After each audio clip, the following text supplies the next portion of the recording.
Hello everyone, welcome back to the Ariah Jay podcast. I am Ariah, one of your hosts, and I am joined Jay Wilson, but with a fidget ring. Yeah, I keep doing this every single time I do an intro to something. I keep saying joined with, joined by, and I'm not sure which one's right. Are you joined by someone, or you're joined by? Wait, you've been joined by someone, right? So you're joined by. That's correct, right?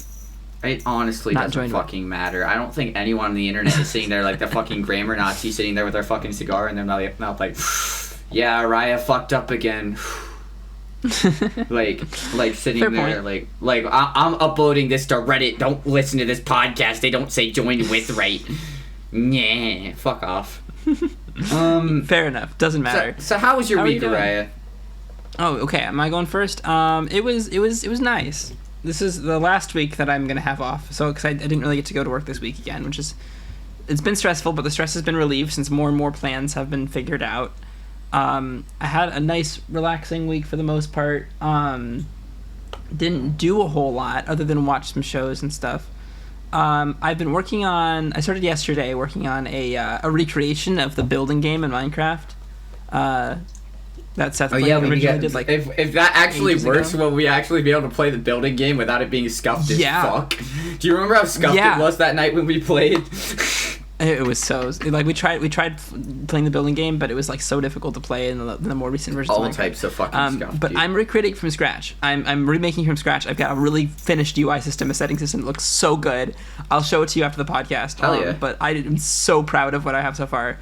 But I'm just now starting on the actual meat of the game, so it's going to be a bit before it's done. But I'm excited. Dope, I hope I can finish this project. I'm sure you will. Yeah, so that's something that I've been working on, which has been really exciting.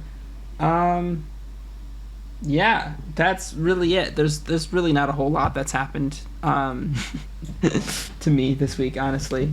I haven't been able to do anything. Nice. And now that's very unfortunate. Are you going to get your hands on a car? Is that why you're going to be able to start going back to work, or are you getting public transport? I'm taking public transportation.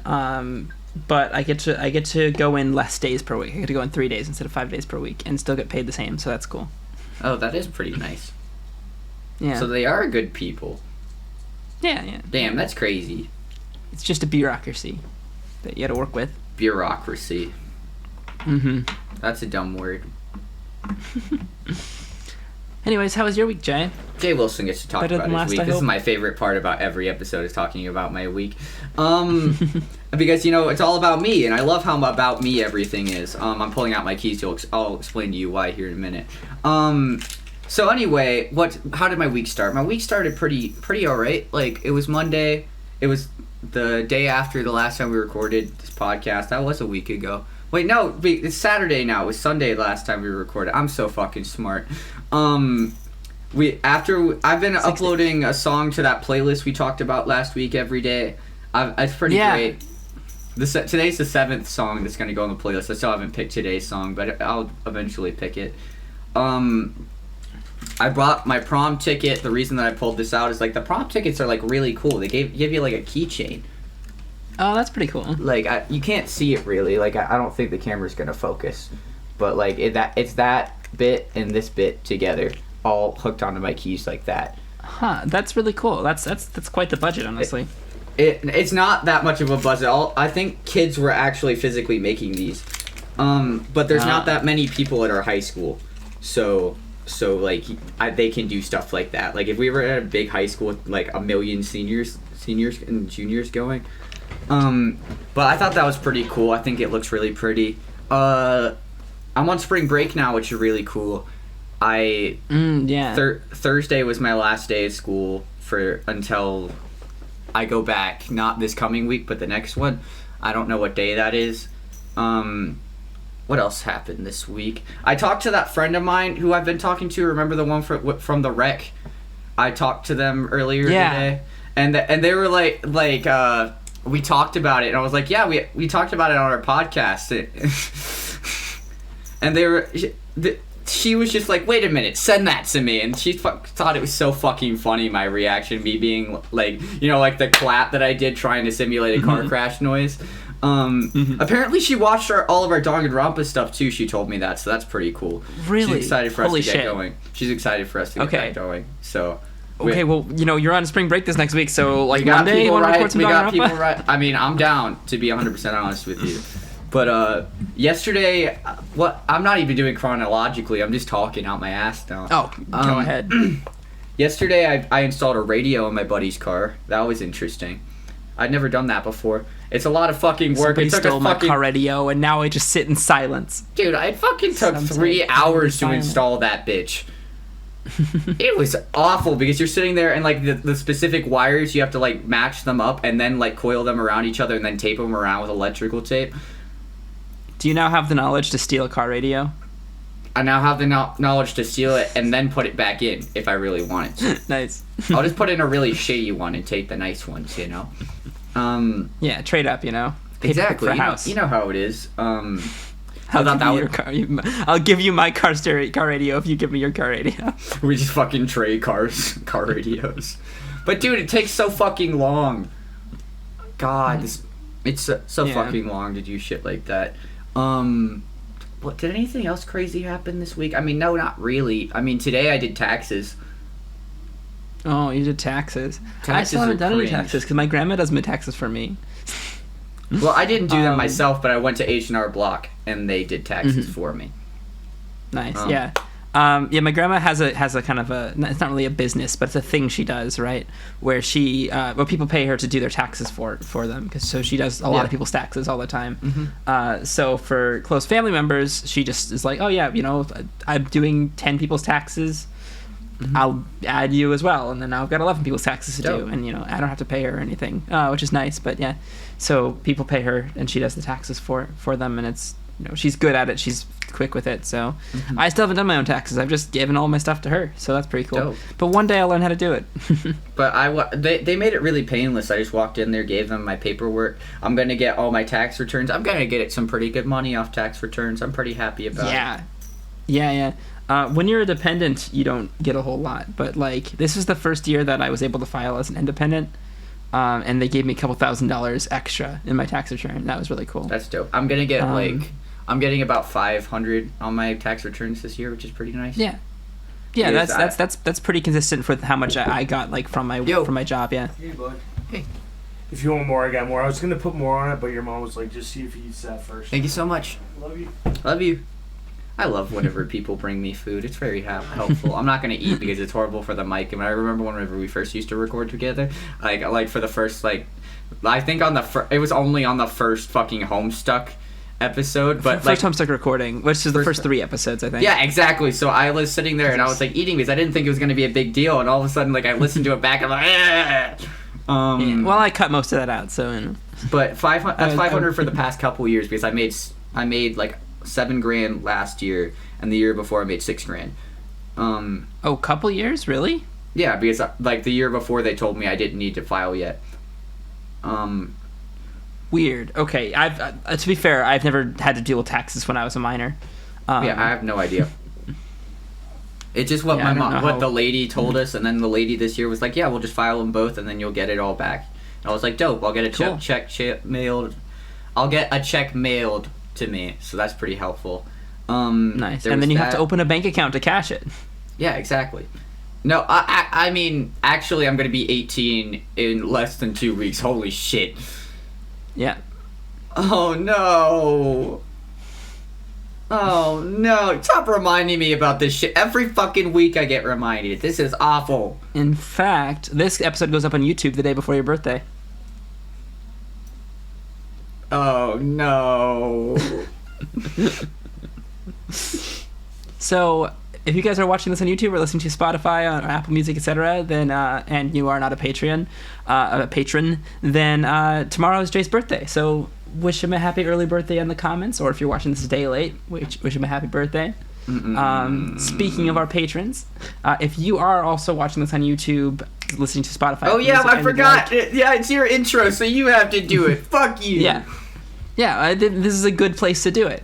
Good segue. And you can support us on Patreon for $5 a month and get the next episode of this podcast right now. it's just there, both in audio and video form. You will get, if you do pledge, I'm speaking awfully, let me try to revise the way I'm saying things. If you do manage to pledge $5 a month or more on the Patreon, then you do get access to our episodes on the podcast 1 week early before they drop on YouTube and our podcast apps.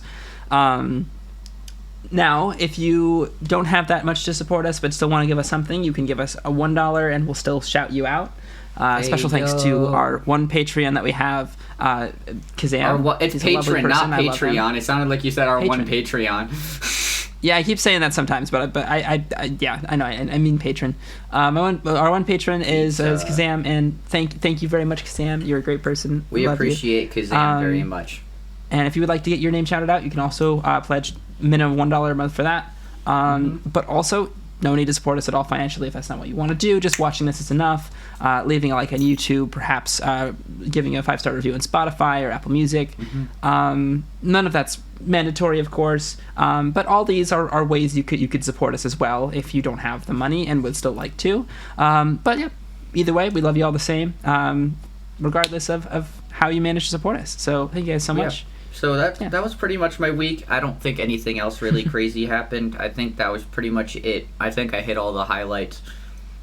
Nice. And I'm excited for break. Shall we get into the meat of this episode? Of the episode. Yeah. Before we do that, I'm gonna open. Also, we forgot to mention this week we did our 413 stream.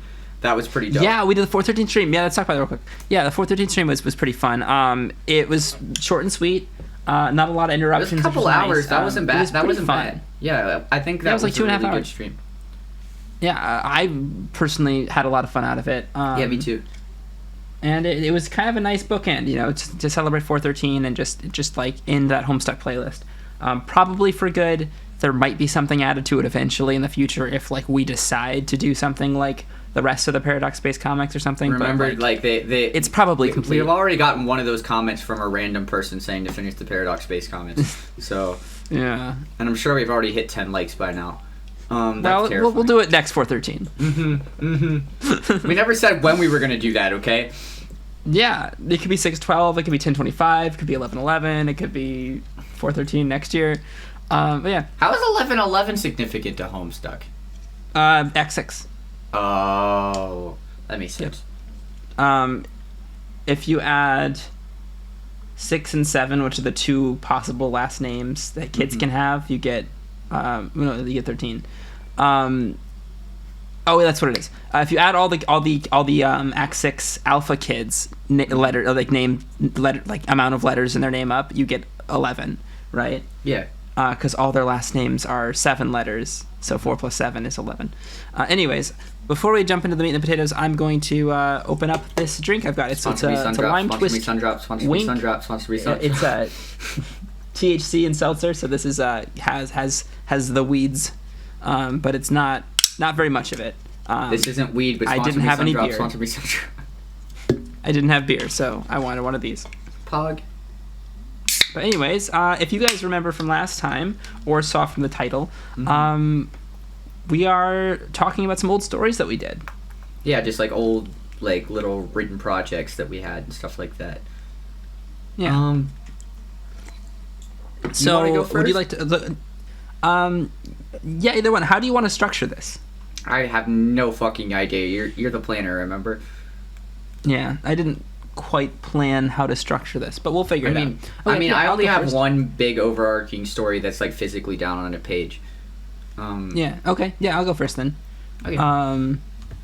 Here, I will share this window with you, cool. And then I can just I can do the editing and post since I've got all access to all this. So this is my collection of old stories that I could find. I've got a lot more. I've got a lot more that I've made, small things over the years and such, but these are the ones that I could find on the drives that I still have access to and such. All of them but one are very short, like a page, 2 pages max, and all of them except for one are untitled. Interesting. This is the first one that I could find. These are not in necessarily any order because I don't, except for like the last one is the bigger one. Yeah. But because I don't really know anything about these stories, but they are stories that I have written or beginnings of stories that I've written once upon a time. So I kind of remember the idea behind this one. Do we want to do a dramatic reading of mine? I would love to hear a dramatic reading. Okay. Or I could read it, whatever. Go ahead. Looks like I'm almost home. I wonder what Mom's going to do this time. I failed 2 classes this semester, and I barely passed the rest. I suppose I should try harder, but I don't really want to. School just doesn't make sense to me, I guess. A bunch of kids go to a big building where they sit for 8 hours a day learning stuff they will probably never use. True. The bus stops at the corner of my street. A couple other kids and I get up and waddle our way to the exit of the bus. As I approach my house, I notice that my mom's car isn't in the driveway. Woohoo! I almost yell aloud. I unlock the front door and dash straight into my room. It was the last day of the semester and I needed some rest. Then there's like a line break. I'm listening. Horizontal line. Mm-hmm. A few hours later, I'm awoken by my mother. She throws open the door. "Kay, I got your report card today." "Yeah?" I manage a muffled voice, still half asleep. "I can't believe you got all A's. You must have been working really hard this semester." It's so hard to do good in school. It may be pointless, but you kind of need it if you want to do anything later in life. I worked my ass off this semester. I'm just glad it paid off. "Yeah, Mom." "Well, I'll let you rest. Remember, we've got a big event tomorrow, so don't sleep in too long." As she walks away, I can hear her talking to herself excitedly about tomorrow's plans. I lie awake for a bit, reflecting on how nice it was to have free time. I only get a week off before next semester, but I'm certainly not going to waste it. Tomorrow, however, is going to be a big waste of time. I don't understand how people can get excited over when they visit family. Like it's a whole bunch of adults. You can barely remember talking to you about things you don't really want to talk about. Last time I went to one of these things, people kept bugging me the whole time. "What do you want to do when you grow up, Kay? What college do you want to go to? Are you playing any sports? Do you have a girlfriend yet? Oh, how I hate family get-togethers." Well, I guess I can't really fight it. For now, I might as well get some sleep. And that is all I wrote of that story. Nice. So this was an interesting idea that I had that, first of all, writing could be better. It isn't horrible, but there's definitely a lot of places that could be touched up. As you've probably noticed, this has got like a weird like contradiction thing. We're up here, school doesn't make sense to me, why should I try? I failed 2 classes, and then down here it's like, oh, you got all A's, mm-hmm. right? So there's this kind of dichotomy thing, and I kind of wanted to... My plan was to kind of fluctuate between 2 different realities. Yeah. I didn't have a conclusion. Interesting. In mind. You just thought that the concept was interesting. But I thought it fluctuated between realities and then develop a plot somehow through that by throwing the characters at it, which might have worked had I written more than 1 page. Oh God! So that's the caliber of writing you can expect from me. That's very fair. We'll give that a C. Yeah, that's a C. That's a C tier for sure. Mm-hmm. Oh God, this one is so edgy. This story. Vermont. This is all I've written of this story. Darkness loomed above me as I ran through the dense Vermont wilderness. I was only 11, yet I became a woman that night. No longer was I the pure, oblivious child my parents had held so dear. I was alone and afraid. I was unsure of myself and of the world. I didn't believe the things I had just seen. I couldn't believe them. I just sat there and watched a man chop my parents into tiny pieces in their bedroom, staining the carpet with the deep crimson, and I didn't do anything. Not until the man turned toward me. At that point, I ran faster than I ever have before, faster than I ever thought possible. I was afraid. All I could think of doing is running. I had to get away from there. "We'll be all right. Don't you worry, Alice," my sister comforted me. "I'll always be with you. We can get through this." I could tell she was struggling to talk while running. I didn't respond. "What happened tonight was horrible," she continues, "but it's nothing we can't get through together." I stayed silent. "I'm sorry, Alice." I kept running, dodging to trees as I went, despite the fact that my legs were shrieking with pain. It must have been the adrenaline, because I didn't care. See how edgy that shit is? Yeah, for sure. So this was loosely inspired by something that is a spoiler to you to say. And it's... So the idea was that the person, like the main character, has some sort of mental illness. And their sister, Alice's sister, isn't real, and it's an imaginary friend. And that Alice was the one who killed her parents. Oh. Yeah. Well, that's terrifying. Yeah, that was the plan for that story, right? That's really fucking dark, yeah.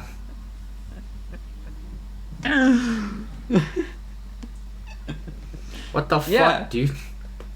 Well, it would have been different. Yeah, no, and knows what I've ripped off here. Is this something that I'm going to be? Different. It would have been different. Is this something that I'm going to get a hold of story-wise at some point? Maybe. I don't know. It's certainly on one of the lists I've made, but fair.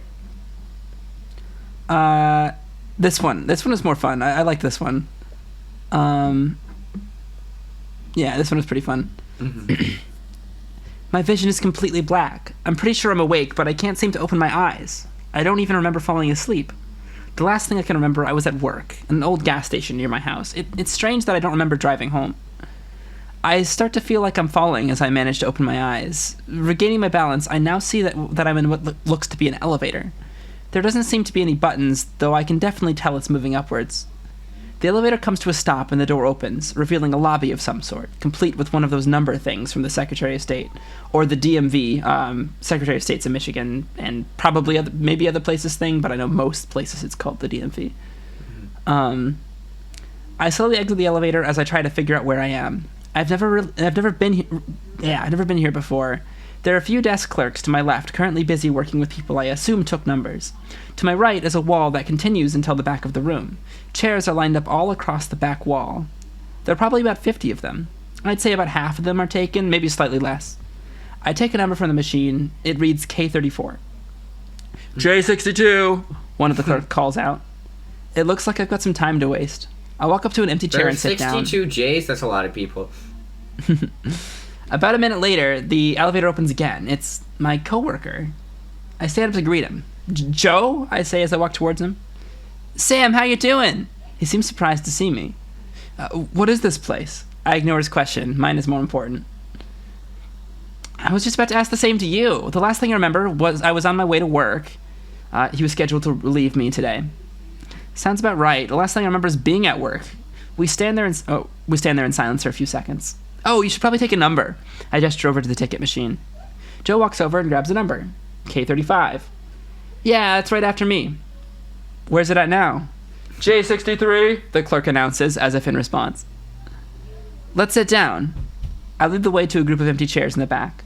Hey, look at this. Joe reaches down to pick up a slightly wrinkled pamphlet somebody seemed to have dropped. Welcome to the Afterlife. If you're reading this, you're dead. Somehow you kicked the bucket, and now you're here. Before we get any farther, don't worry, you aren't in hell. The afterlife works a bit differently than the heaven and hell idea you were probably raised on, but you'll learn all of that in time. For now, just take a number, remain calm, and wait for your number to be called. The clerk will then answer any questions you may have. And that's as far as I got in that one. So you made the afterlife the DMV? You're a prick. Yeah, bureaucracy. Oh, fuck that.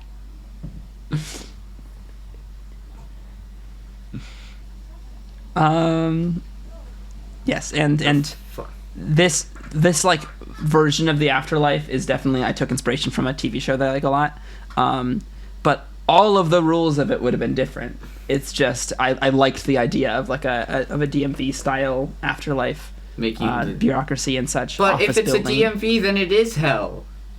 To some people, maybe. Fuck the DMV.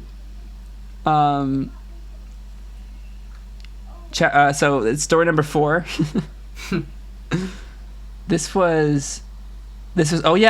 I finished chapter 1 in like a first draft of it, but it was like way too short and I wanted to add more. And then I had like 3 lines of chapter 2. All right, I remember this one. I think this one was one of the older ones. 10 years ago, I had an interesting idea. What if I could make a planet? Yeah, this is a bit much, I know, but I was thinking more along the lines of a ball of dust going through the same processes as Earth did 4.5 billion years ago. Of course, this ball of dust could fit into the palm of your hand, and now if someone theoretically created this planet and looked at it under a microscope, could life develop on this planet? Could we communicate with it? Yeah, it's crazy, I know. So I'm going to make it crazier. If you could somehow shrink yourself, could you live on it? I decided I should do some research into the feasibility of such a thing. I spent the next 10 years working on a way to do it. One of the most difficult parts of this whole thing is making sure the planet has sufficient heat. In our solar system, there's an area called the habitable zone that is a certain distance from the sun in each direction. In order for a planet to be able to sustain carbon-based life, it needs to be in that range. I built a machine that theoretically will create a microplanet. It takes a specific measurement of dust that the user feeds into the machine and has it float inside a cube with side length of 7 microplanets, so it's fit snugly in the center. It doesn't have any supports, as that may be a bit troublesome for any potential inhabitants of the planet, so instead it's held together by artificial gravity created by the box. The box has built-in heat and light systems to help emulate the Earth the best it possibly can. The heat system takes into account a couple factors, such as the time of day from the light system, the amount of heat the Earth gets from the sun, and the season the planet is currently experiencing. The light system supplies a different amount of light to the planet depending on the time of day. I think we're ready to pull the switch and finally see if this works, but at first I should call Dr. Hansel. He was my physics professor at university. He retired last year, so I told him about my project, which made him curious but doubtful. I pick up my cell phone and dial his number. "Hello?" he answers. "Hey, Dr. Hansel, today's the big day." "That's right, I'll be right over." And he hung up. Despite his doubtfulness, he's excited to see if it works. About a half hour later, Dr. Hansel knocks on my door. All he says is, "Let's do this," before he storms down the stairs to my lab. "You ready?" I stand by the lever with my hand readied. He nods and I pull it. The machine starts to whir as we stare at it in anticipation. After what felt like a week, even though it was really about 10 minutes, a cube pops out of the machine as predicted. The cube has a strong, transparent material to act as windows on each side, so we can watch the planet form. Dr. Hansel and I both stare at the cube with a dumbfounded look as the microplanet starts to turn into a ball of fire. As this is a prototype, I added some buttons on the cube to try to accelerate the time in the cube. I decided to do so to skip to when the microplanet is actually habitable. This may take a day or so to form, I explain. That is to be expected. May I stay at your residence until it is complete? Yeah, of course. Feel free to stay as long as you like, Dr. Hansel and I decide to leave. The dialogue is perfect. And play a nice game of chess. It's perfect dialogue, yes. Even though Dr. Hansel was strictly a physics teacher and didn't like teaching anything else, he and I both love mathematics and philosophy, so our chess games must be pretty boring to the average person. We waste a couple hours taking our time with chess, discussing things from theoretical physics to famous moral dilemmas. If a train was coming at 5 people and you had the power to change the track and have the train avoid those people, but then hit a baby instead. The fucking train problem? Trolley problem, of course. Fucking trolley problem. I'm all for using the trolley problem. Would you leave it be and have 5 people die, or would you change the track and kill the baby? After a couple hours blabbering away, I'd 100% we decide to call it a night. I wake up to find that Dr. Hansel's already up with some coffee in the lab. "How long have you been up?" I ask him. "About an hour now. Come over here, look at this." I walk towards the cube to discover that an Earth-like planet has formed inside. It works, and that is as far as I've gotten in that story. I would 100% kill the baby in the trolley problem. No fucking question. Oh, that story was horribly written and so much technobabble. I love physics. So much bullshit science. Physics is so fucking complicated, dude. And but I love it. The final short one, which I've actually there's some strike through text here because it's bad, and this is like the worst bit of text in the entire story, and I want to change it, but I never did. It's also pretty edgy. "Darkness. That's all I can see. Then light floods into my eyes. It stings for a moment, but only a moment. I hear someone's voice. I see you're up. I'm greeted by a tall figure. My vision is still blurry, so I can't work out all the details, but I'm pretty sure this figure is human. Where are we?" I managed to make out. "As far as I can tell, we're in some sort of interrogation room." "Interrogation room?" "Yeah, it seems like we've been put here by someone. Do you remember your name?" I think about it for a while, but I can't seem to come to any conclusions. "No, I don't." "It figures. I haven't been able to remember a single detail about my life before all this." I managed to look around the room. All of the walls are gray, with the dark metal door in one of them. The room is shaped like a traditional square. And then this is the worst line. Me, always being the overthinker in the family, quietly asked, "Why can we still speak if we don't remember anything?" Wait a minute, how did I know that I was the overthinker in my family? I need to completely change that line, but it's okay. Well, it's simple. Skills like language, riding a bike, and walking have been ingrained into our brains practically since birth, so naturally they are our strongest memories, and therefore are powerful enough to seep through. Well, then why aren't other powerful memories seeping through? There's no reason they shouldn't. You may still have some. I realized this is why I remember being the family overthinker. I was interrupted by the door opening. I see you two are awake. Grumble said, no, that's not that voice. I see you two are awake. Grumble's a deep, dry voice. Do you two remember anything? Not a thing, I say. The other person nods in agreement. Who are you? How about you call me? And that's as far as I got with that story. That's so funny. And that is most of my stories. There's actually another one that I have that I forgot about that I will also show. Should we get into one of my long ones, or should we try to switch over to yours? I'll let you go, because just for continuity's sake, going through all yours first, and then we can get to my big one. Okay. This was okay, so this is a little interesting. So this was the kind of biggest story that I had planned to do at one point, and I didn't get very far, but I did get farther than like anything else. I've done this story. I called this Quad initially, Quod, which is, I don't know, some like filler word in Latin. But I had this plan for a 4-book series, a quadrilogy, right? And each book was going to be named something that started with a letter that's in Quad, right? Mm-hmm. So the first book was going to be Quad Quintessence, and the second was going to be Quad Oblivion. Sorry, Ubiquitous. The third one's Oblivion, and the fourth one's Dystopia. Mm-hmm. That was my original plan. I made a graphic for book 1, volume 1. Look at this. Mm-hmm. Quad Quintessence. I was actually quite proud of that graphic. Yeah. Oh, can you see it? Maybe you can't see it. I can't see the graphic now. Sorry. Excuse me. I'll just do that. Oh, cool. Yeah, I remember you telling me about this when we first started talking. Yeah. Yeah. I didn't get very far in the story, but it is quite a story. I had this thing. Okay, so this was loosely inspired in terms of a structure-wise. It was loosely inspired by the Game of Thrones books.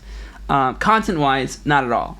But what I mean is specifically in A Song of Ice and Fire, in a Game of Thrones series, mm-hmm.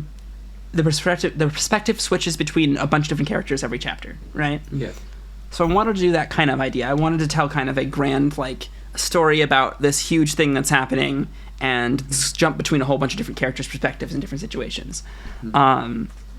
So what I did is I wrote 5 prologues that came before the books, each one from a different one of the main characters' viewpoints, or a different one of an important character's viewpoints, and then from there I just continue, right? So the 5 prologues I got. The 5th one I actually rewrote once, so I've got 2 versions of Prologue 5. The first one is not canon, but yeah, the prologues are supposed to be pretty short, relatively. Yeah. So the first prologue, you really shouldn't kill him, brother, I yelled towards him. You'll regret it. Here I am, standing in the middle of what was once a peaceful cornfield, trying to stop my brother from killing a daemon. How did I get myself into this? The daemon makes a high-pitched squeal as my brother stabs his knife into him. Why did you do that? You know what will happen. A strange light shoots up from out of the ground, extending infinitely into the sky, forming a crater. What's that? My brother asks in concern. It's not good, that's what it is, I replied starkly. I told you not to kill him. It's a daemon, why would I show him mercy? It's a demon, why would I show him mercy? A daemon. He was a daemon, not a demon. This is why we always get into these messes, brother. You don't pay attention to anything I try to tell you. You told me about the underworld, about the demons, what else? I sigh. I explained to you almost everything there is to know about the underworld and the daemons, Jonas. I'm getting tired of my brother calling them demons. Oh, yeah, daemons are genetically engineered species, and demons belong in fairy tales. Yeah. Our feud is interrupted by another beam of light coming out of the same crater. This time, instead of shooting up infinitely, it bends down to hit a patch of land near us. What's happening, sis? I rolled my eyes. You'd already know that, if you just listened to me earlier. The light stream is temporarily interrupted by a group of 4 daemons walking out of it with fire in their eyes. Listen, the daemon soldiers' feelings and thoughts are connected to a single consciousness. Huh? My brother replies with a blank expression on his face. Basically, the daemons know what each other daemon is thinking and feeling to a lesser extent. After you killed that daemon, the others felt it too. They know you've killed a part of their team, and they're coming for revenge. So you're telling me they're here to kill me now? Yeah, sort of. Well, what are we gonna do? My brother panics. I suggest a response that harkens back to our childhoods. run like hell. And that's where that prologue ends. Interesting. Just an introduction to Sam and Jonas. Actually, Sam, the main character's name, her name's Sam, and it wasn't actually in this prologue mentioned at all, but that's okay because it's obvious later.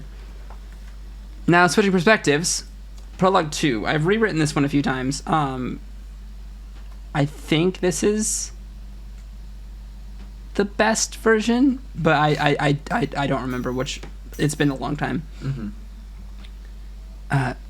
These daemons aren't exactly up to our agreement, are they? She says in an evil tone.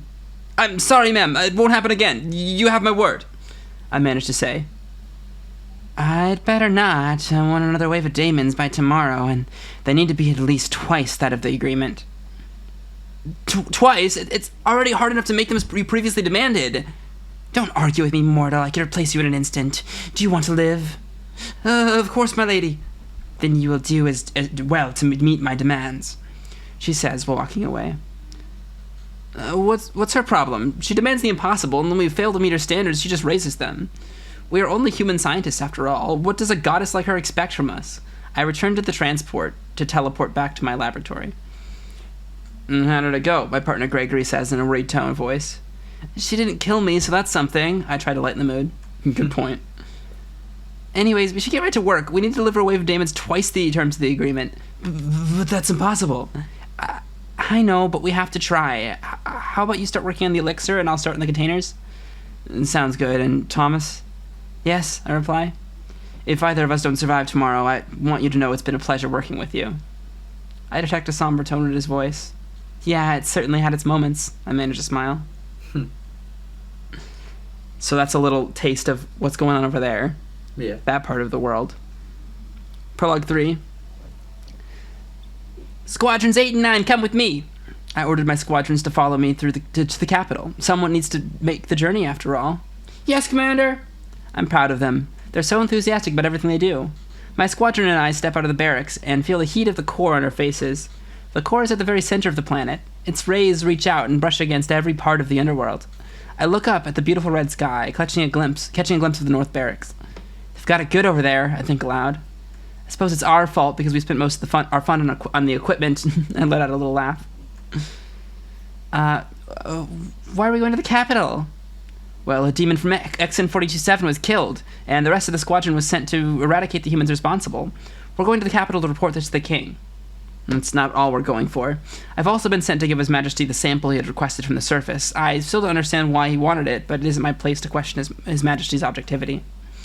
Couldn't you have just sent in a radio message? Yeah, but this is more fun. I'm glad the daemons aren't too bright. Ooh, fun! It's going to be a long walk. So this follows a daemon commander, right? Yeah. Which is pretty fun. And then Prologue 4, which I don't like, but I never ended up rewriting, is kind of very bad. And this race... Oh, shit. This race that is... I'll tell you, Vengeance in this prologue is the evil goddess from Prologue 2. Yeah. That race is probably the weakest part of the story, and I would love to just keep some other aspects and change that. But anyways, they're all named after abstract nouns. Yeah. Why must you do this, Vengeance? I do this for the same reason as I do everything else. Forgiveness. She responds. What you plan to do would destroy the mortal realm. Even I, Lord of Forgiveness, couldn't forgive this. Why should I care about the mortal realm? It's not like I live in it. This isn't what she would have wanted. She would have! She interrupts. She wouldn't have wanted an entire realm to fall for her sake. The mortal realm wasn't important to her, nor is it to I. I'm doing this. Not only will I be able to see her again, but I'll be able to get revenge on those who took her from us in the first place.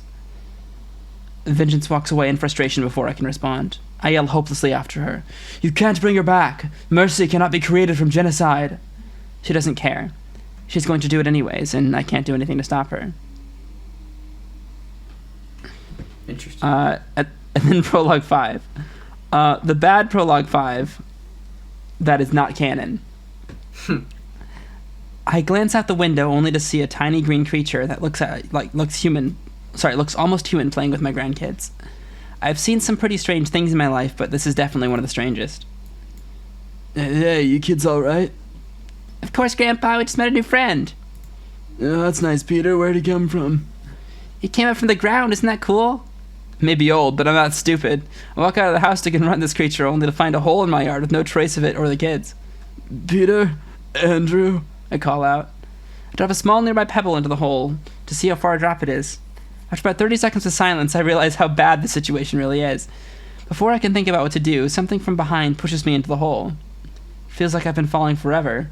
I was frightened for the first bit, but now I'm straight up going crazy. After what seems like an hour, I finally land on some sort of object. It's obviously made of something I didn't know existed because it completely negated all of my momentum without even a bounce.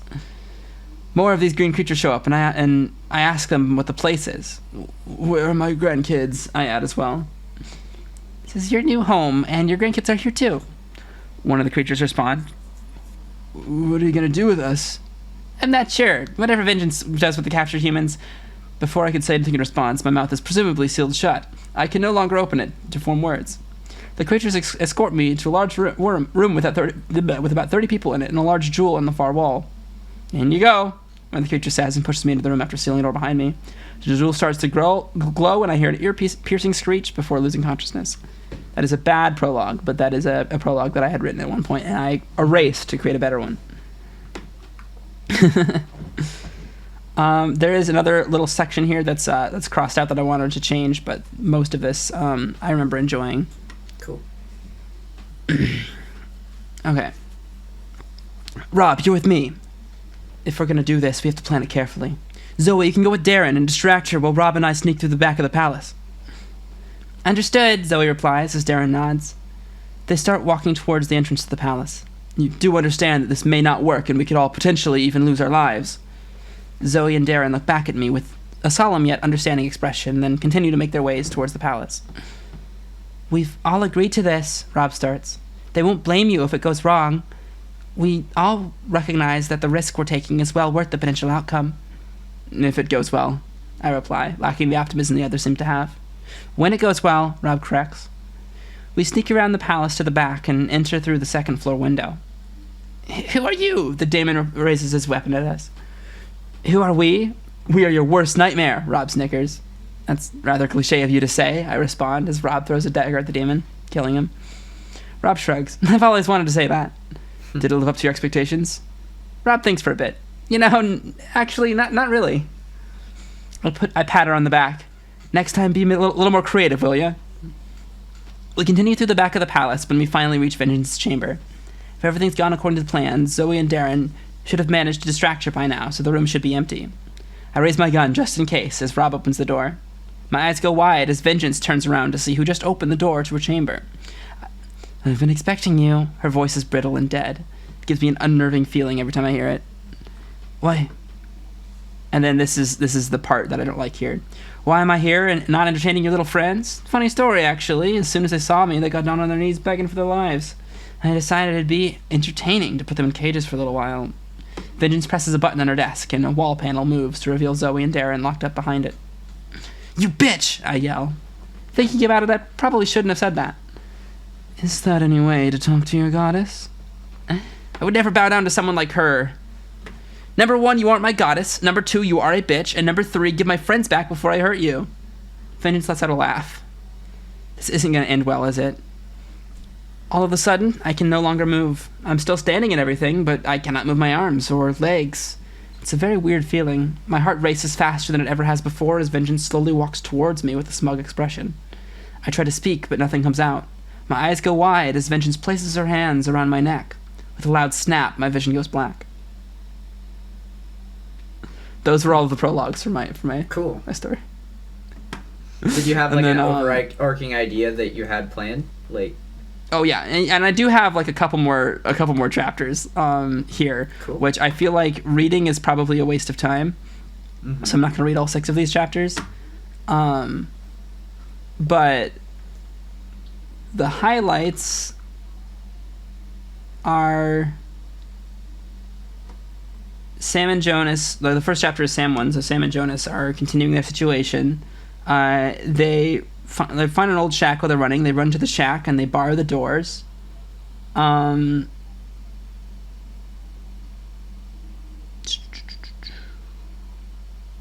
hear the daemons pounding on the walls of the shack. Looks like they've caught up. After a while, Jonas asks if we're in here long enough, will they leave? It's very unlikely. Those daemons were created to be the perfect soldiers. Among other things, they don't tire out. It's probable that they'll wait there forever if we died here. Jonas' face lights up. He jumps out of his chair and reaches for a shovel. That's it! We tricked the daemons into waiting here forever. You mean die? I know I'm usually the smart one, but I guess I'm a little late in understanding my brother's train of thought. Not die, we disappear, blah, blah, blah, etc.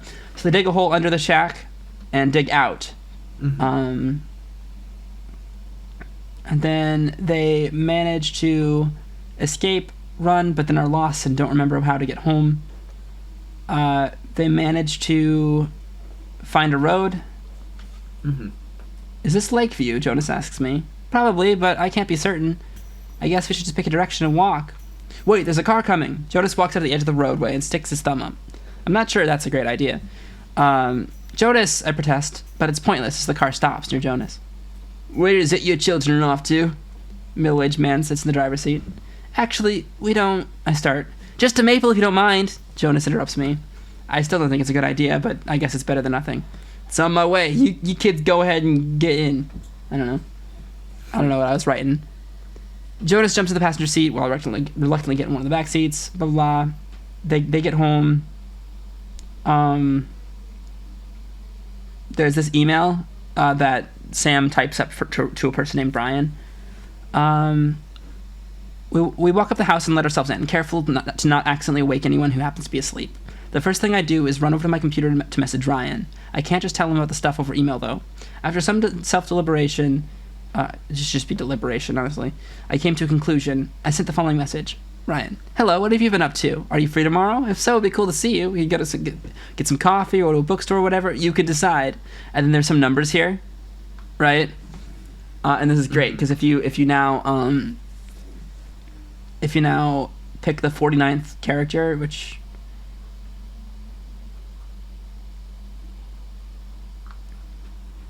I don't know which it is, but I don't know. I'm not going to do this right now, but there's some code. If you pick the 49th character, then the 2nd, and the 11th, and the 10th, and the 1st, then the 76th, and the 42nd, and the 5th, and the 25th, like those characters, then it spells a different message, and it's like, meet at some place, cool. Like it's a hidden message. Nice. That Sam sends through. Pretty clever, isn't it? Ryan and I came up with the system as a way of communicating in secret. I hope he still remembers how to use it. We haven't exactly done this since 7th grade. Thomas goes in a whole thing. So Thomas and Gregory have a giant conversation about their work for Vengeance, and kind of a hint into what they're doing. So they have a conversation about why they're helping Vengeance. Gregory says they have his son, and if he doesn't help, they'll kill his son. Thomas says that he's not as noble as Gregory, and he's just here because he doesn't want to die. They're doing some machinery stuff, making some daemons, trying some new stuff with the daemons. Row engines of gamma radiation. Oh yeah, I wrote like actual science here for like how much radiation would kill somebody. Yeah. Interesting. Between 2,000 and 10,000 row engines of gamma rays would kill a person in as little as minutes and as much as a day. So basically what they do is they try to... They try to survive by innovating and creating daemons that while they're not up to the agreement, they're like different and they're unique, and Vengeance would be excited about it. Mm-hmm. This daemon ends up being blue instead of green, which is weird, and then Thomas explains that touching one of these daemons would expose you to 5,000 row engines per second, and you can see how deadly that is. Basically, if you touch this daemon, you're dead. So that's kind of, trying new things. Mm-hmm.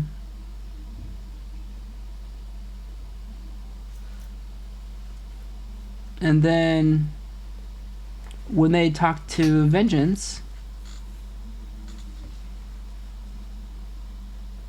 she is like, this may be useful, however, you've still messed up.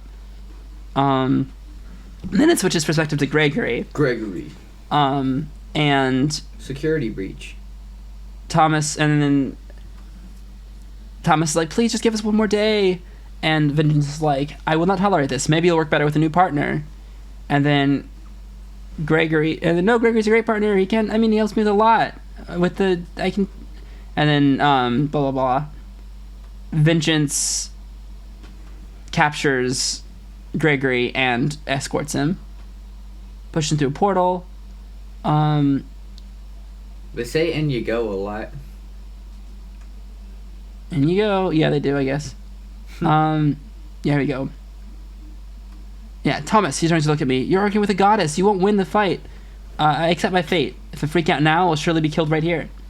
Soldiers, capture the human. The newly made daemons surround me, ensuring it isn't humanly possible to escape. You foolish human. If you knew where you were going, you'd beg for death. She's not lying. Vengeance doesn't lie. I start to struggle and shout, but it's not going to help. The daemons have me. I can't possibly attempt to escape now.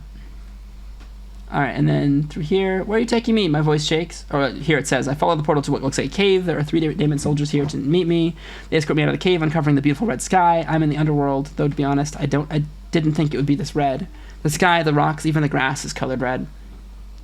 Where are you taking me? My voice shakes. I'm trying and failing to not sound afraid. Shut up, the daemons move me to the ground, blah, blah, blah. I think to myself a bit about what my fate could be. Death? No, Vengeance said I would beg for death if I knew what it was. I guess it could be the anxiety of what's to come, but that doesn't seem like her. Torture? That is more to be afraid of than death, that's for sure, but why? Why would she torture me? It's not like I have any information I could give her.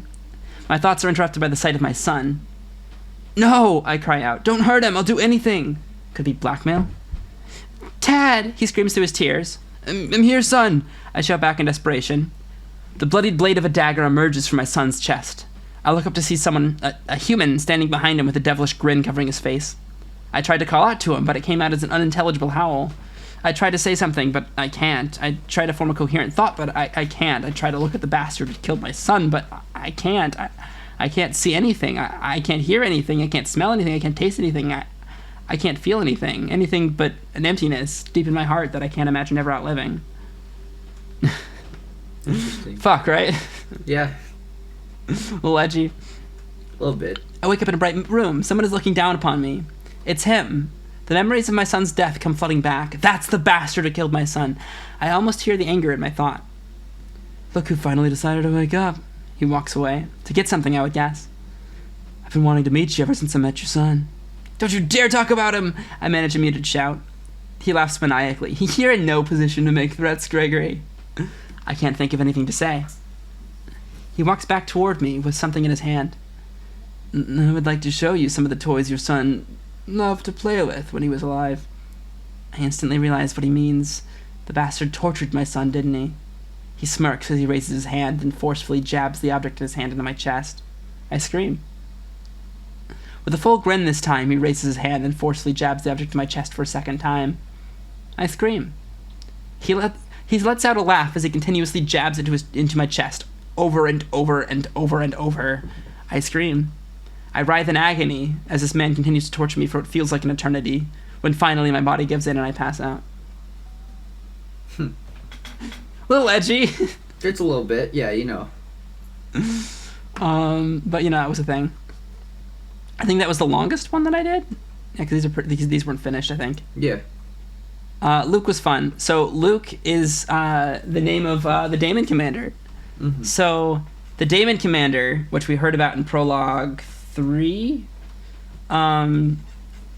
actual name is a Daemon Commander LK37, right? Because in Prologue 3, we noticed that it was a daemon from Exon 42-7, right? So the naming conventions are 2 letters, a number, and then another number. So the squadron is the final number, right? Yeah. The commander is the middle number, and the general is the first number. Mm-hmm. So Luke is a Daemon Commander under General LK, and 37 is his commander number. And he would control squadrons LK371 to LK379. So suddenly a hooded figure grabs onto me, and the next thing I know, I'm in a bright white room. My daemons are nowhere to be found. And then blah blah. Oops. The figure from earlier takes off their hood to reveal themselves as a human female who looks like they're in their late teens. Mm-hmm. That's odd. My name is Sam. Sorry for the kidnapping thing. I just thought it would go over a lot better for you this way. Oh, it's Sam. Go over? right? Like, how the fuck did Sam get here, right? Mm-hmm. Underworld, blah, blah, I can help you with that. It's a bit of a long name. How about I call you Luke? Would you do me a favor? Chance me earpiece, put it on. When it clips to my ear, it disappears. What is it? It's stealth transceiver. When you're at the King Damon's castle, I can hear everything you hear and say to this device. Is that alright? Blah, blah, blah. Want the king know, not if you act normal. I expect me to trust you. Hands me a handwritten note, because you told yourself to trust me. Sure enough, the note is telling me to trust myself, written in my handwriting. Etc., right? Yeah. So that's a little curious. The next, in the Sam thing, we got Sam 2. They park at some coffee shop. Oops. Park at some cafe. They go in, order. Ryan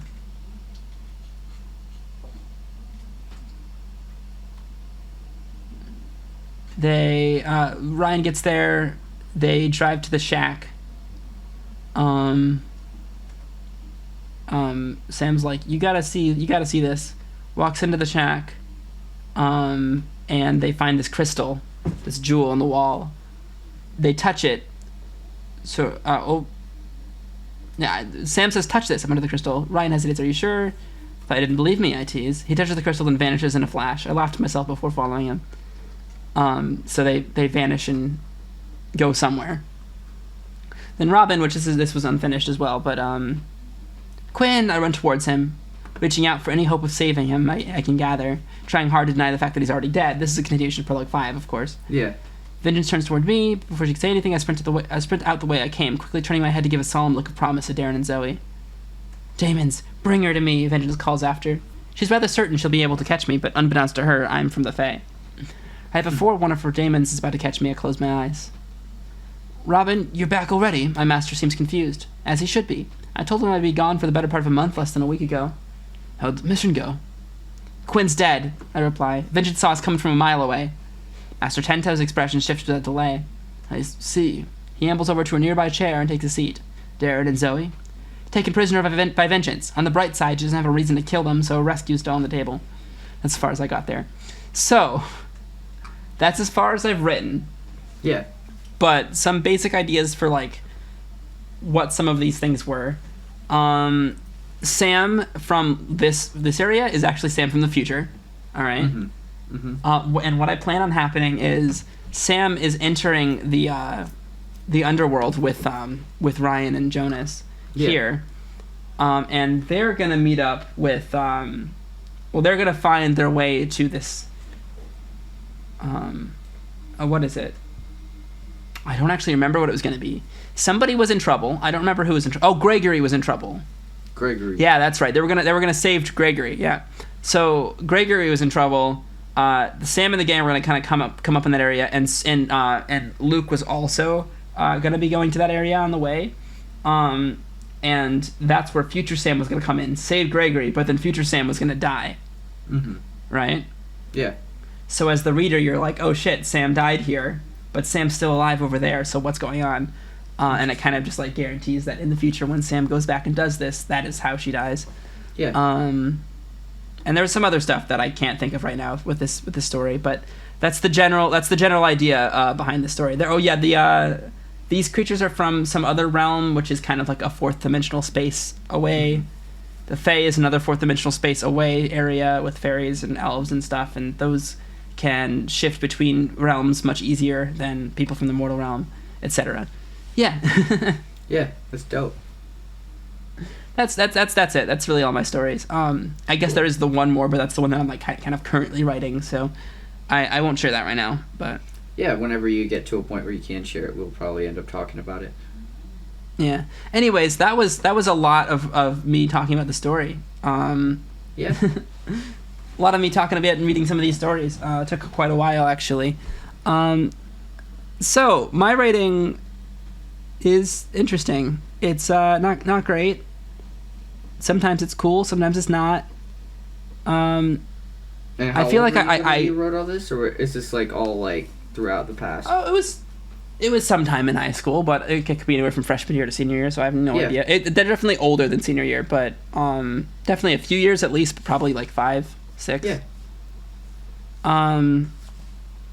In any case, I found that this kind of writing style that I have, which seems to be present tense and first person, way better suits audio dramas, which is why the story that I'm currently writing is an audio drama. Cool. Which is nice.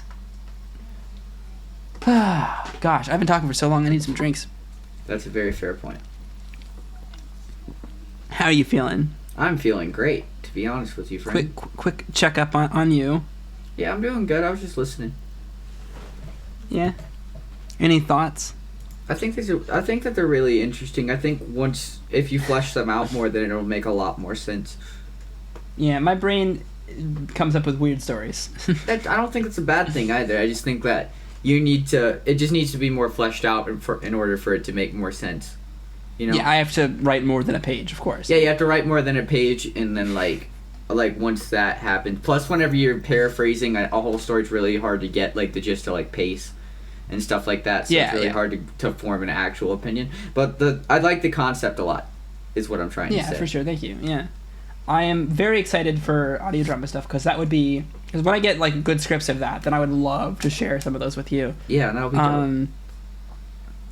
I have been working on some of the early episodes off and on for the past few years. Yeah. But I've worked on it relatively recently. Yeah. It's a outer space one. It's pretty cool. I'm quite happy with it. Hell yeah. So you said yours was written? Yeah, it's written. Handwritten? No, not handwritten. It's on a Google Doc that's sitting right in front of me. Oh. Okay. Sounds good. So, how do you want to tell us about your story? Well, I'll probably at least read the prologue. Yeah, definitely read some of it. Obviously we can't read the whole 100 and something pages. It's a lot. Let me share my screen. Let's read Jay's story. New series on the channel. Jay's story. Can you see that? Are we good? Yep. Cool. So this was my story that I spent a good 3 months on in middle school. I didn't really get that much time with it because I was working with a few other people, but then I grew apart from those people, so we never ended up finishing it or anything. Mm-hmm. And it was makes sense. I need to explain the concept before I read the prologue, because the prologue's not going to make any sense because my name's in the prologue and people are going to be like, why the fuck are you self-inserting? And I'm like, listen, man, it makes sense, okay? I was writing with the characters being a lot of the people that were in my life at the time. The main character from the very beginning of the I almost said show, the beginning of the book, was a past version of myself. The version of myself from before this, and then the current version of myself who was there at this point was also a character. The 8th grade version of myself, and also the past version of myself was also the same age as myself. It gets really confusing. The past version's name was Joseph, and then Jay was me. Wow, you're it's this past present stuff kind of sounded like Homestuck to me. This was way before Homestuck, I'll tell you. This is before I'd even heard of Homestuck, so you can't say I'm copying jack shit. No, I know, I'm joking. But there wasn't any time travel business. It's just these two characters were representing different points in my life. Joseph was the point in my life before I was a lot more comfortable with myself, whereas Jay was that current version of myself who was amazing and felt like he fucking ran the world. Amazing. Yeah, exactly. No, 8th grade version of myself isn't that amazing, but he thought he was amazing is the point. But it was a bit of a horror thing. Have you ever of course stories like It and stuff where there's this big monster and all the kids are running for their life. It's kind of like that, but my own little twist on that kind of trope thing. Nice. So anyway, now that that's all out of the way, it's coming. I thought, as the figure started towards me. It was large, and it was guarding my only exit. My only chance was to stand my ground and wait for an opening. I had nothing to defend myself with, which made my chances of survival slim. I'm not even sure how I got into this situation. All I remember is waking up here with this figure as my captor. The figure came closer. It's giving me my first real look at it. The human-like creature was like a solid shadow, but it didn't bother me until I looked at its face. Its face was messed up and it looked mutilated. The eyes were the only thing intact. Those eyes were almost glowing, staring into my soul. Those eyes made my blood run cold. It was almost like at that point, time slowed. Bleh. I didn't write it badly, I just stuttered. The shadow moved toward me, giving me the opening I needed. I started running towards the exit as the creature grabbed for me, but I wasn't fast enough. The creature was holding me, pulling me towards it. I was paralyzed with fear. Then the creature looked me in the eyes. A line of thoughts ran through my head at that moment. I thought, Mom's not going to be happy about this, as well as what my friends would think. Then my last thought was, getting killed by a monster, what a way to go out. Jay would think this was priceless. Then I closed my eyes in defeat, and I knew no more. This was a dream sequence. Obviously you don't open the book and straight up fucking off the bat off your fucking protagonist. Hey, I mean, in Prologue 5, I offed one of the characters. That was the perspective of, so... That's very fair. And, you know, I offed, like, the main character, like, immediately after that as a future version of that. No, it wasn't Joseph, it was John. The past version of myself's name was John. This is sounding more and more like Homestuck every second. Oh, shit. Listen, man, this was made in 8th grade. I completely forgot about this story up until, like, we started talking about old stories. So basically the premise was this character went to school with the other version of myself and all of the people that were in my life at that time.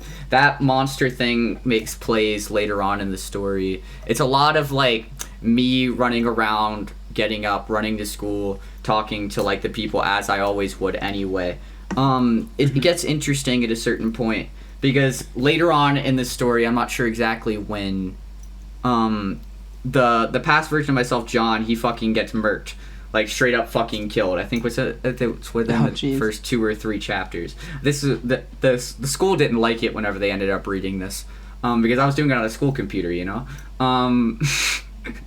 So I actually ended up having to go to like a therapist because they thought that I had like something wrong with me because I killed one of my characters. Oh, come on. That's like most writers kill their characters. That's what I'm saying, but the school system didn't believe me. My mom was pissed when we had to go do all that. But later on, after Original Me was murdered. Original Me is a cool song by Youngblood, by the way. But after he was murdered, like then Present Me took over the narrative. Like he was the protagonist, which was really interesting. And the people I was writing with were like, "Are you sure this is a good idea to just straight up switch perspectives at like not even this far into the book?" And I'm like, "Listen, man, I just didn't like that character anymore, so I murked him." I mean, it's. Yeah, it's not, like, that's totally valid. Like, I think it would be interesting to write around it more. Like, I feel like if you're going to have a perspective switch like that, then it should either be, like, very early on, or it should be, like, exactly halfway in the book. You know what I mean? Exactly. And I thought early on was better because I thought I wanted to add drama, so I murdered a character. And then, like, we had to go through the funeral procedures. Like, it was very in-depth. Everything was like very like calculated about how to get from point A to point B, and having other people sitting there writing with me was very helpful with that process. Murdering the protagonist is a fantastic trope that needs to be used more. That's what I'm saying. But it was honestly therapy for me writing this book because like I'd write about what was on my mind and the people I was writing with would write about what was there on their mind. So like there'd be characters ranting about horrible things that happened to them, and it actually did happen to people. So that's why I can't read every little detail because then it gets a little personal for people. But after a certain point, the monster I came up with like we talked about it had this like Latin name for it. It was like shit, it's in here. Some Umbra Mortis was what it was called, the Shadow of Death, which I thought was really cool. I really liked that name a lot. Umbra Mortis, yeah, it was fucking badass, right? It was scary. Like imagine like a huge shadow creature that like haunted your dreams, and like if it physically got a hold of you, you fucking died, and like there's huge stakes involved and everything. Like I thought that was insane. And then like later on within the story, see, it's so fucking long. Like like current me spoke at past me's funeral processions and like stuttered a whole bunch because I had a huge social anxiety at the time, so I wrote it in. Moved on eventually because like, and then it killed my mom. Oh gosh. And I had to stay at a friend's house after that because like I was staying with somebody else for a minute, and then like I had a dream that and I could see like the perspective of the shadow monster whenever I slept, which I thought was really cool. And it like showed it walking into my house and then like all going black, and I freaked out, took my bike or whatever. I think I was riding a skateboard in the dream, fucking flew back, and it was just like a terrible like bleh. It was awful. It's really hard to explain it all because I haven't thought about it in so long, but like I thought it was a really cool concept. It like, yeah, I don't know. It was really interesting. Like it was not at all the way fleshed out. Yeah, but I liked it a lot. Like that's less of like a fiction story and more of a like it's fiction, but it's more of a like almost coping mechanism. Almost yeah, it was like I was using Shadow of Death. I was even talking about it at the time. It was like what was I about to say? It was a metaphor for like depression and like suicide and stuff like that. Yeah. Because all the victims of the shadow monster were thought to have killed themselves. Which was interesting. I thought that's probably partly why too, because of that whole metaphor. Because I was struggling a lot with depression, so I was writing it all out as I went. I thought it was a really cool concept. I thought it was really good therapy for me at the time, writing through it all. At some point I'll show you the whole story and like it'll make a lot more sense. But I thought the whole thing was really cool. I know I've said that a bunch, but like there was a point where like it kidnapped another protagonist and took them all the way to fucking like to like Europe, and I thought this was like the most action movie shit, and I'm not sure how exactly this happened. We just got bored and started doing more shit, but like I hopped out of a plane. It was great. Oh, I love it. So like, you know, it was unrealistic as hell, but you know, like it was just something fun to do. Yeah, that's super cool. I don't know. I mean, I admire the sheer length of it, honestly, like with how much you've managed to put into this project as well. It's 70 pages at 14-point font, but I think back at 12-point, what it originally was, it goes up to like a good 100 or so. 12-point would be a smaller font and therefore less pages, Jay. Is it? Oh. Well, whatever. It takes up less space. Sorry, I was thinking about it wrong. So 71 pages is still a lot. It was like 23,000 words. That's a lot of words. Yeah. Still a lot, yeah. Still sure. a fucking whammy of things. Impressed. I think you mentioned wanting to pick up writing again at some point. Yeah, I'm definitely gonna pick up writing, but that's all on that past project that I really have to say. I thought it was a really cool, like. It wasn't like perfect or anything because I was in 8th grade, but it was nice therapy for me at the time, and I really like looking back on it every once in a while and being like, shit, I did that. Obviously I have like old poems and shit. Like I've shown you like the first song I ever wrote, which was like one of the like most angsty fucking 8th grader shit things that you've ever fucking seen. Yeah, it was pretty good though. It was good. Not really. But, you know... I mean, sure, a little cheesy, but, like, there's nothing wrong with some cheese. Exactly, and you're in 8th grade, so you think that that's, like, the most, like, poetic shit that's ever been written, you know? I think it's really helpful to look back on this sort of stuff. I like to think that we're doing this, and then other people can be like, shit, you can be cringe and then get good? That's crazy. Yeah. You know what I would recommend strongly for anybody who's interested in writing? Is getting a group of people. Not necessarily writing in a group, but like just having a group of people who are all working on projects, and then meeting up occasionally to talk about your projects. Yeah, for sure. I was a part of a writing group for a while, which was really cool. With a couple people on a Discord server, it was like all Germans and then me. I remember you guys. You used to a while ago. I remember you telling me about all that. That was sick. Yeah, I still am friends with them on Discord, and I've spoken with some of them like occasionally, but I haven't talked with him like very much in a while, but you used to have this big writing group called it Night Writers, because it was a joke from the book one of the books that the main organizer was writing. That's really cool. Yeah, it was really fun. I enjoyed that. Didn't a lot. they stream or really... upload those tops to YouTube or something, or am I crazy?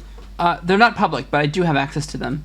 I remember that. But the organizer is a YouTuber. Yeah, I remember you telling me that. I just couldn't remember.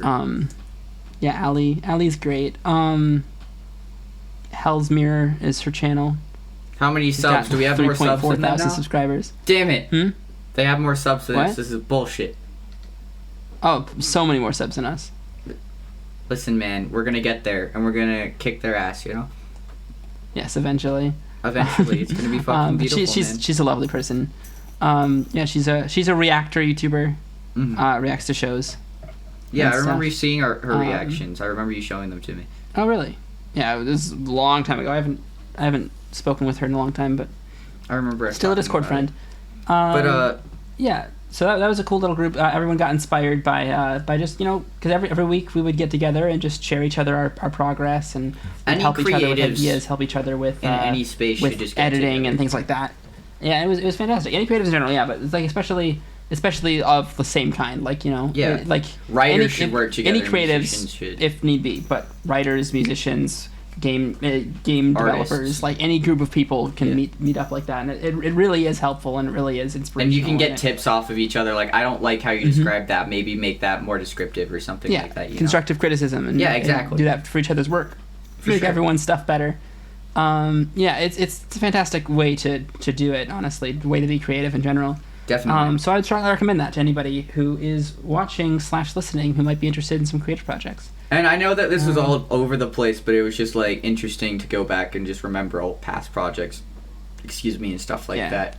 It was kind of a special podcast episode. It was exactly. It was mostly dedicated to that. I don't know. So you mentioned you wanting to get back into writing. What are your thoughts about doing that? I think I'm definitely going to get back into writing. Obviously, like I keep saying, I've been writing a lot of music and stuff. But like writing, like actually like physically writing, I've been bouncing around with a lot of different concepts that I'm trying to run with. I gotta pick one and run with it, because that's the thing, right? You have to pick one and you have to like make sure that you actually run with it, rather than like you could make up concepts all day, but there's no merit behind it until you actually put something behind it. And obviously, like you just saw, I'm able to do that once I actually like pick a concept and run with it. I just have to do that more often. Yeah, for sure. Are you thinking about writing like a book or a different kind of media? Well, at some point, I definitely want to write a book. I think that I want to do a fiction book at some point, but I also want to do like a memoir. I know that's like really dumb too, but I keep saying, I've read like a million different memoirs, so I just think it'd be really cool to have like a record of what my life was like. I'd love to write a memoir as well. That'd be cool someday. Yeah, exactly. When we're rich and famous, when people are begging for it. Hold on. What's the word I'm looking for? Shit. Yeah. I don't want to write a memoir. I want to write a manifesto. Oh, just to be a fucking pretentious bitch. Psycholonials. Oh, Jesus. Oh, no. Oh, no. Everything comes back to Andrew Hussey, man. Everything does.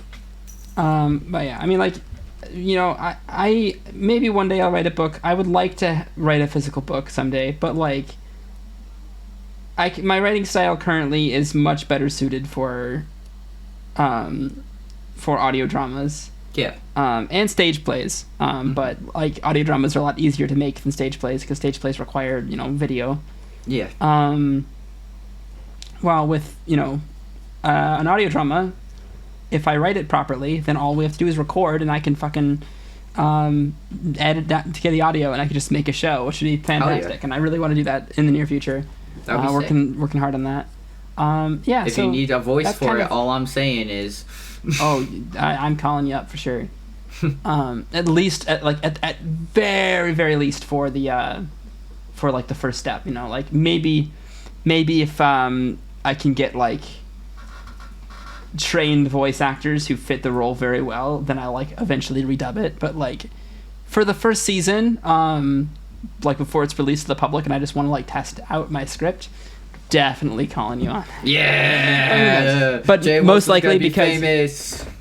most likely if I get to that point I'll never like feel like redoing things, so you'll just end up being a voice for sure. Yeah. Does that mean I can have an IMDb page? Bleh. No, because it's not a movie. No, I disagree. It's an audio Same drama. thing. Same I thing. guess. Same thing. I don't know. Maybe. I'm gonna make We'll see. myself an IMDb page. I don't know. When We'll we see. make a short film for Eugenia's Part 2, I want an IMDb. No, we're doing Eugenius 1 again, Oh, but so better. Yeah, We're so remaking Eugenius. it first. I And still then get to maybe be Eugene, Eugenius right? 2. Yes. I really badly want. And then maybe Eugene. maybe we'll do Eugene 2, Eugenius 2, Electric Boogaloo, but Yeah, Electric Boogaloo. We are such a fucking mess. yes, indeed. But yeah, those are the things that I'm doing writing interns. It's like stage play for short films, and audio dramas are the kind of my focus. Yeah, for sure. Yeah, to I wrap think that up. one day I'm gonna get back into writing. Like one day I'm just gonna because one day I'm gonna find the concept, because you have to find the concept that you want to run with forever and ever and ever. I'd love to do like a bunch of different books at once, but at the same time I need to get good at writing one book and then you do the 8-bit different books at the same time. But I don't know. I think it's gonna be really cool whenever I finally like grab hold of something. I suppose like all of my favorite pieces of media, I've talked about this extensively before. My favorite pieces of media are always long form media.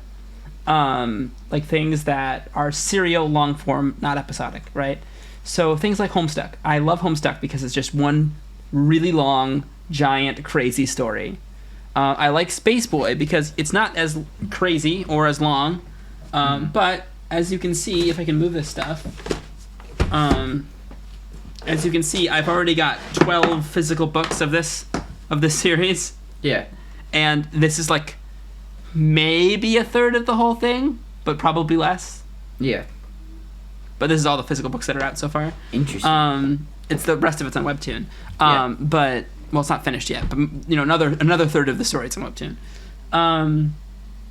And I like the story a lot because it is also that kind of really long one story thing. You know, the whole story is serial. There are no filler episodes. Everything is just this happens, then this happens, then this happens, and it kind of shows the world building, the character development, the plot, and all that. It's just a long form serial story that lasts a very long time, and I love that kind of media. My first, like Stargate, which is my favorite show in quotes, which is almost entirely because of nostalgia, because I think there are other shows that I probably actually like more, but I think I like Stargate more, you know what I mean? But early on, Stargate was very episodic, but later on, there's a lot of serial stuff, and a lot of that serial stuff, a lot of the big episodes that are plot-driven and the overarching plot threads for the seasons and the continuity stuff, like that's my favorite part about it, you know, when we get these big cool arcs about these new bad guys that last seasons and all of this development throughout it, the scaling, I love that. But there are other shows that I like, some newer ones like The Magicians I love so much because it is a serial long-form 5-season show where there are no filler episodes. So that's why I love television these days. Like I've got both Avatar: The Last Airbender and The Legend of Korra on Blu-ray right here. Oh yeah. I love both series. Last Airbender of course is better, but Korra is a good cartoon. But well Avatar is The Last Airbender is like amazing and incredible. This one's just very good, you know. Yeah. In my opinion, it definitely doesn't live up to the hype, but I like Korra. But yeah, like that's the general thing. I love that kind of story. So that's what I wanted to do with Quad. You know, when I was younger, and I was trying to make that kind of. I was trying to make come up with kind of this grand story that spanned all these things and was big and stuff. Like I want to be able to tell that kind of long form story somehow. A book is too short. A movie's too short. You know what I mean? Mm-hmm. I would want to do a series, an audio drama, a series of books, like some kind of like long form media. If only I could draw, I would totally do webcomics. Yeah. Like I'd totally do Webtoon if I could draw, which maybe one day I'll learn, but I think drawing's one of those things that I've tried so many times that I don't think it's ever really going to click for me. Yeah, right. Everyone's like, you can just practice, and I'm like, yeah. I mean, I know if I practice, I will eventually get better, but I don't really want to practice. Exactly. It's not my thing. Yeah. I've thought about it so many times. Like I said, my mom, she's been amazing at art her whole life, and then my mom's mom like made a living drawing. So. Oh, nice. So it's like in my blood that I could get there if I really wanted to, but I really don't feel like doing all the work that everyone else does. Yeah. You know? The problem with drawing, right, is it takes so much work, so much effort in order to notice change, right? Yeah. Because you could spend hours and hours practicing drawing and feel like you haven't improved at all. Yeah, exactly. You have to spend a lot of effort, a lot of time on practicing it in order to actually get better at it, which is the problem with drawing, in general, from my experience. Mm-hmm. I think music's one of those things. I think that's why I like it so much, because you can audibly hear it when you're getting better. You know. Yeah. I feel like it's a lot easier to tell with my progress other forms of creativity. Comes a lot. I don't know. Yeah. I don't know.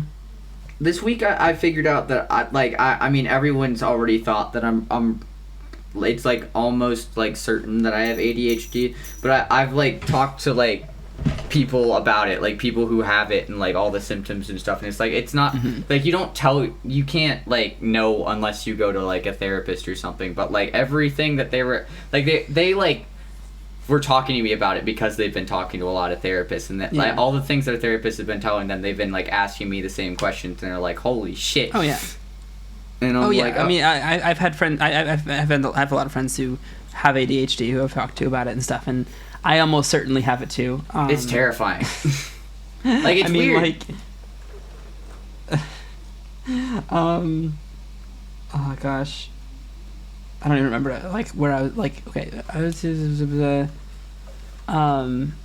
Oh yeah, and also like my sister like just like got diagnosed with ADHD, and it is hereditary.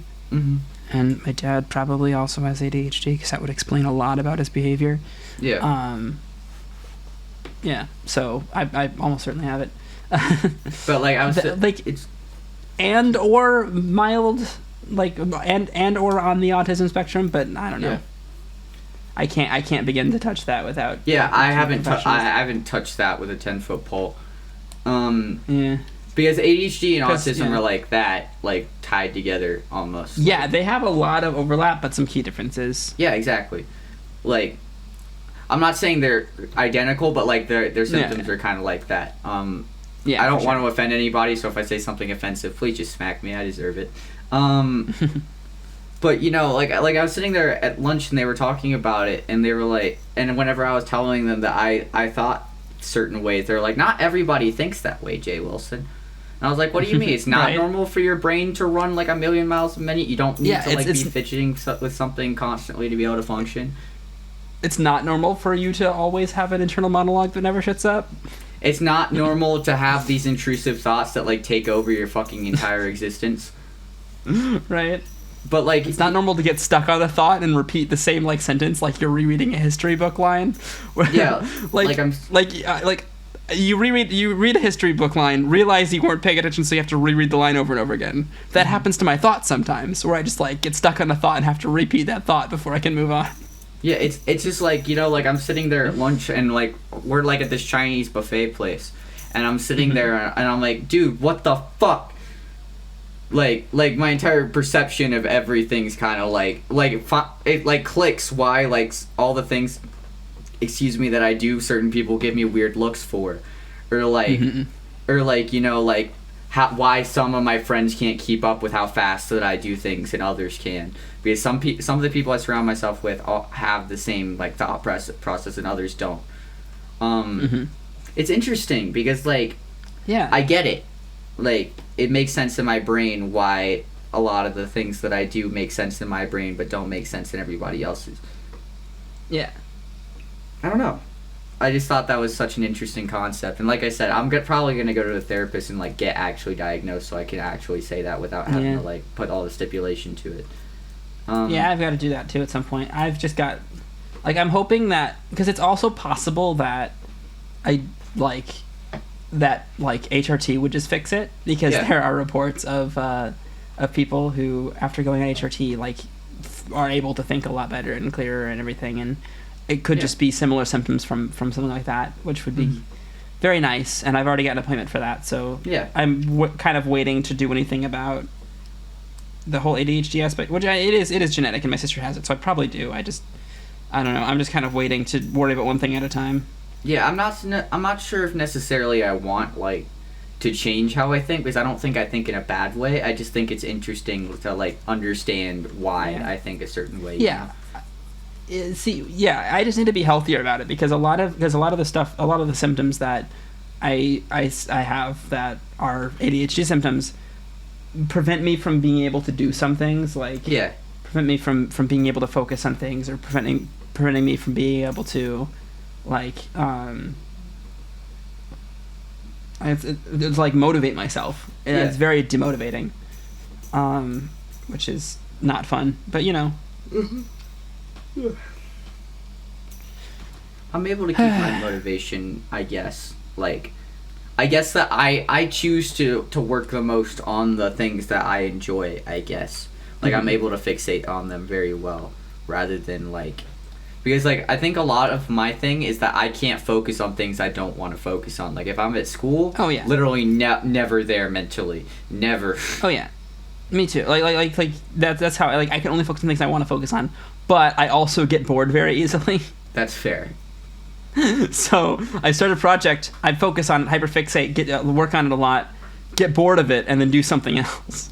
The thing is, with me, I feel like in my head it's less boredom and more I'm not happy with it, so I don't wanna work on it anymore. So I move on to the next thing. It's like my perfectionist in me, as well as like a lot of the ADHD symptom type stuff, where like they both kind of interact with each other. It's just like, I'm bored, but also I don't want to put in all the work to make this the way that I want it to, so then I just kind of stop. Yeah, that's why it's crazy to me that YouTube's still going right now. Yeah. That's crazy. Always comes back to YouTube. It always comes back to YouTube. Is there anything else you want to talk about? Because I feel like we're kind of just... I don't know. I feel like at this point we're talking about motivation and ADHD. No, that's true. That sounds good. This is a good. I mean, you know, we achieved what we set out to do, which is talk about our stories. So are we still up for next time doing the music 3x3? Yeah, I'm 100% down for that. Also, Theo's playing Yandere Simulator, stupid bitch. Oh, God. Ooh. Oh, no. Stupid. But yeah, so we're doing artists, right? 3x3 artists. Yeah, 3x3. Wait, so 9 artists? Cool. 9, yes. And they don't have to be in a specific.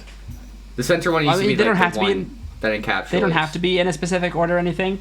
The way I've seen it is the center one is usually like the most important one, and then the 8 around it are in whatever order. Yeah, exactly. Okay, cool. I was just making sure I understood it in my head. Yeah. That's gonna be interesting. Yeah. I mean, I've listened to a lot of albums lately from like random artists, so I've got to try to think about how I'm gonna do this, because albums might actually end up being easier for me, because you want to do artists because there's so many albums and stuff. Unless you'd rather do albums, we can figure out albums. It just might take me a little bit. Okay. Because I don't know. I think that I would be happier with albums, because of my listening habits lately. However, I could certainly do artists if you'd prefer, without too much extra work. No, it's not too much extra work. I can do albums. I'm just gonna have to think about it harder. Okay. Do you think albums or artists is more interesting to like learn about, to talk about? I feel like these 9 albums mean a lot, or these 9 artists mean a lot. I feel like artists would be a lot more information, thus probably more entertaining to talk about. But at the same time, if you research the album and you understand the whole premise of it and what makes sense in it, then I think it could be equally interesting. That's fair. Yeah, because there's a lot of albums that I've listened to lately that are from artists that I don't listen to like anything else by. That's which fair. is like the main thing. Yeah, but I mean, if that's what you want to do, we could just do albums. Excuse me. Yeah. If you wouldn't mind, I think we should do albums, but we don't have to. Okay. And let's just run with albums. Cool. Sounds good. You've got plenty of time to work on it this week, spring break. Yeah, exactly. I got Think spring about break, it. and during Danganronpa recordings, I'll be like, but what about this album? Hell yeah. Anyhow. All right. Anyways, yeah. So that was a fun little session. Tune in next time for us talking about 3x3 music, and I guess we're doing albums instead of artists. We've decided, which is going to be interesting. So I'm very excited for that. In any case, I hope you guys enjoyed listening to this podcast or watching. If you watched or listened to it all the way through, we really appreciate you. You mean so much to us. Please leave a 5-star rating on Spotify or Apple Music if you enjoyed it, or a like on YouTube. All of that's greatly appreciated. It just shows us that you're enjoying our content and that it kind of inspires us to make more. Yeah. We have a Patreon, as we mentioned earlier. No expectations to join that, but there are some perks over there that I've already talked about, and you can find on that Patreon. You can find all of our links at bio.link, that's bio.link/Ariah and Jay, spelled out, AriahAndJay. You can find all the links there. There's also a lot of links in the YouTube description for this podcast episode, which is, in turn, linked on all of the podcast apps that I could find a way to do that on. So definitely on Spotify, definitely on Apple. You can link to the YouTube videos directly from this episode, so... There are links galore. You can find them everywhere. We also have a Discord server you can hunt around for. It's on our bio.link, which is a fun place to hang out at. For sure. And it's got a lot of cool people. Anything else to say, Jay? Thank you guys very much. Hope you have a great day, night, whatever time it is for you. Love y'all. Bye. Bye-bye.